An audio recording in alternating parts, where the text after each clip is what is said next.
My name is Bob O'Neill. I'm an architect based here in Cumbria. I was born in Cumbria. I've got over 30 years architectural experience. I'm the principal of a practice called O'Neill Associates.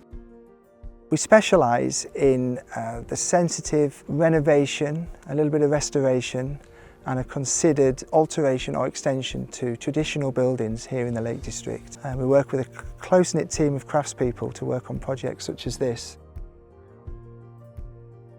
We did a lot of extensive research at the history of Greenclose, which is where we are today. The original building dates back certainly at least till the mid-17th century. It was occupied by a prominent Quaker called Henry Winder, and his family and him, they lived there for some considerable period of time. At that time it would have been a 2-unit house with an attached cow house. That said, we found an internal stone staircase on the gable which would suggest an earlier Bassel house arrangement possibly. Subsequent to Henry Winder living here, the Dixons lived here. There was a period of enhancement, further enhancement and enlargement in the early 18th century, and a near-classical arrangement was put on the other side to this building. So there's symmetrical windows and the golden section proportioned apertures there. Moving in towards the 19th century, a large threshing barn was added to the south, and that adjoins the building. The shippen was added certainly at the tail end of the 18th century, early 19th century, and then an east barn at the tail end of the 19th century was added as well. And in the 20th century, then behind you, there's a series of fairly typical steel-clad agricultural sheds going out towards the northern end of the plot. So the start of the project was in 2022 when our clients approached us, having just bought this beautiful farmstead and farmland just at the top of Ullswater in the shadow of Great Melfell and Little Melfell. They bought 500 acres of land, and with the land came a collection of farm buildings, some of which were in a pretty dilapidated state, and there was a need to do something with the farm buildings and a need to do something with the land. Our clients' aims and objectives for the land is to basically, transformative really, to move the land into a more regenerative farming and to address issues such as climate change and biodiversity.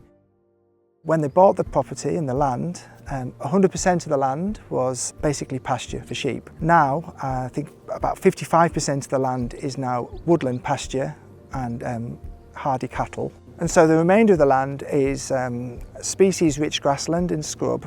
It's already transformative. If anybody comes to this part of the North Lakes and they see the land, how wonderful it now looks, and the wildflowers and the trees that are starting to establish, it's beautiful. So all of the farm and the farmland is now in a countryside stewardship hire tier scheme, and it's one of the few examples of one in this area. So we're all really proud of the wonderful work that the farming has been done here. The primary aims of the buildings were to work with the overall aims of the holistic site really, and we wanted to address climate change, we wanted to address sustainability, and we wanted to really gently renovate the buildings so that they could be occupiable into the 21st century. Some of the agricultural buildings, the barn and the shippen, had not been occupied really for over 100 years. And the farmhouse had all the inherent problems of non-breathable materials, an over-dependence and a reliance on oil as a source of heat. We wanted to move away completely from fossil fuels. So our first move and our first aim was really to get some solar panels. So we put 36 solar panels on the steel shed that's behind you, and that helps to decarbonise the fuel source for the whole of the site. Part of what we also were trying to do was to try to acknowledge the context. So we're in a World Heritage Site and it's beautiful. We also have a listed building, Grade 2 listed building for the farmhouse and the adjoining barn. So we really wanted to try and acknowledge that, and we wanted to respect that and keep hold of the things that were significant about the building whilst gently upgrading the building as well. So there's inevitably a series of challenges that come with working with an historic building in this environment and in this location. We anticipated and knew that there'd be a challenge with planning perhaps. Also then, because of our overarching aims for the buildings, there'd be issues of how to ensure that we have airtightness and thermal performance to the building envelope without compromising the building envelope and the significance of the buildings. Another one was the integration of the renewables, and another is actually also cost management. You know, we had to find a way to manage risk and cost within the overarching project.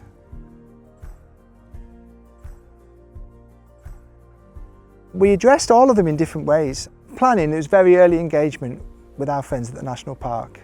We worked very closely with them, the area planner Ben Long, and the conservation officer had some input as well, Rose, and that was very helpful, and they were very proactive.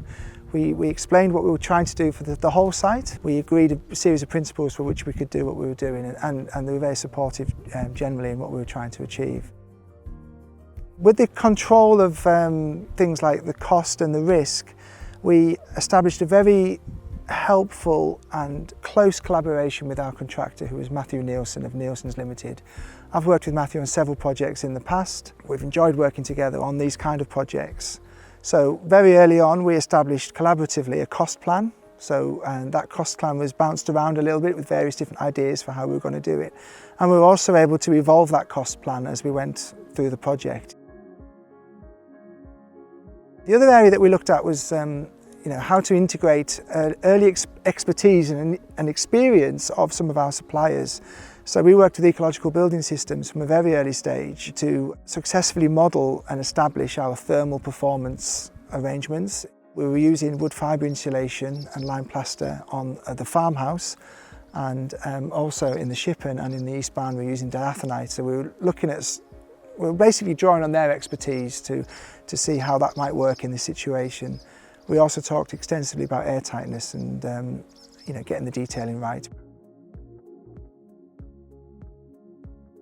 And the final one was renewables, really. We had to find a good place to put the solar panels, which was the big metal shed behind you and not on the lovely listed building, and that worked. We were very lucky to have loads of big metal sheds to put the solar panels on.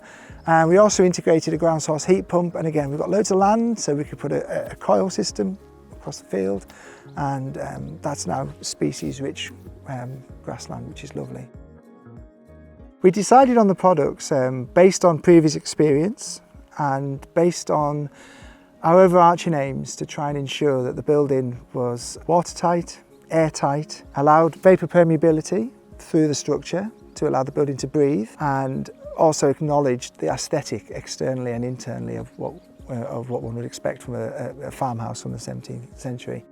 We've used a lot of the products from ecological building systems for some time now. We did a very successful project called Vaux Steel, and there we used the Intello Plus and the various tapes, the Contiga, the Solido and the Vanna. We used those in conjunction with an improvement to the thermal envelope, which is what we're trying to do here. We quite quickly established that the Gutex wood fibre boards would be a good solution for the wall construction. We dubbed out and pointed the walls with a lime product, so basically lime mortar, and we then applied our wood fibre over the lime plaster, and then on the inside of that we used lime green solo as well. So in all these instances we were always mindful of where do we draw our air tightness line, how does our air tightness work with our MVHR system, because we wanted to control the moisture in the building. We acknowledged that there's inevitably moisture that's created, and we also wanted to create a degree of airflow, which is good for living standards. So we introduced an MVHR system. So we have a very sealed old building, and that was a real challenge. You're looking at windows, some of which dated from certainly the early part of the 18th century, and we were putting tapes around there, bringing in our wood wool boards to insulate the sides there over that, and then plastering on there to ensure the seals.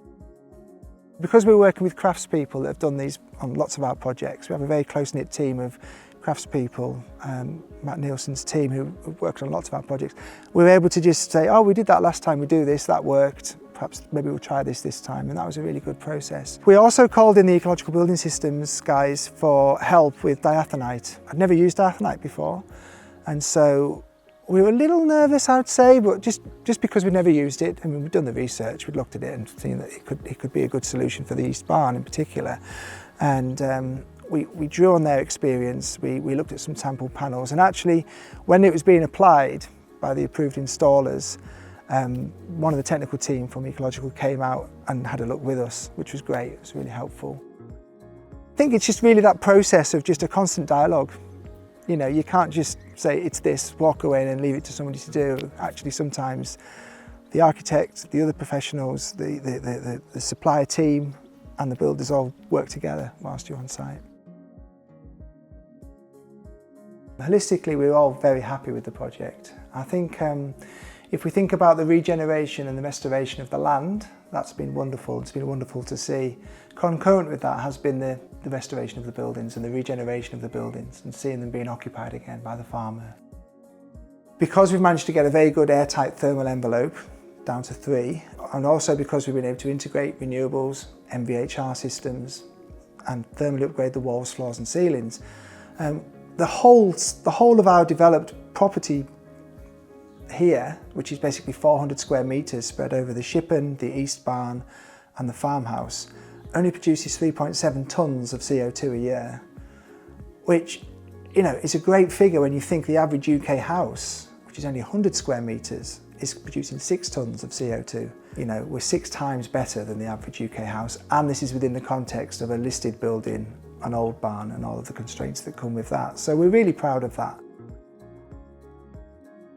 Another highlight, I'm really loving the walls, really loving the curves of the walls. So we're in the barn here and we really wanted the barn to feel like a barn still, to feel, you know, that richness of materiality. So when we applied the internal wall insulation, the diathonite in the barn, we worked very hard to ensure that we had follow this curved finish, and that and its relationship with our steel windows, which were produced by Midland Metal Windows, they were beautiful. That with the resin floor just gives us a real soft look, contrasting with the sharpness of the metal. So it's still got an agricultural feel.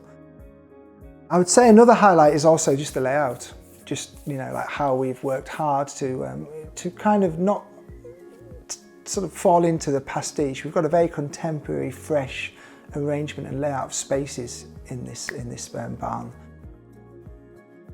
So overall, we're really happy with the project, and I'd like to thank everybody for listening. If they have any queries, they can get in touch with Ecological Building Systems, myself, Bob O'Neill at O'Neill Associates, or Matt Nielsen at Nielsen's Limited, and I'm sure all of us would be more than happy to help, and wish the listeners best of luck for their project.